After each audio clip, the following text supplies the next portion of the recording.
నీలం మధు చెంప పగలగొడతానన్నారు Patancheru Congress party incharge కాటా శ్రీనివాస్ గౌడ్ భార్య సుధారాణి. మంత్రి కొండా సురేఖ ముందే నీలం మధును కాటా సుధారాణి తిట్టారు. నీలం మధు చెంప పగలగొట్టాలి అనుకున్నాను, నీలం మధుకి కామన్ సెన్స్ లేదంటూ మంత్రి కొండా సురేఖ ముందు అనడంతో మెదక్ కాంగ్రెస్ ఎంపీ అభ్యర్థి నీలం మధుకు అవమానం జరిగింది.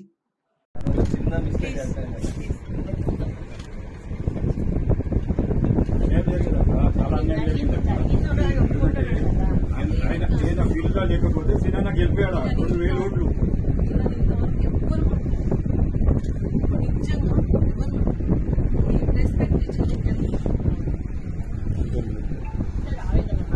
ఆయన మాట్లాడితే మాట్లాడారు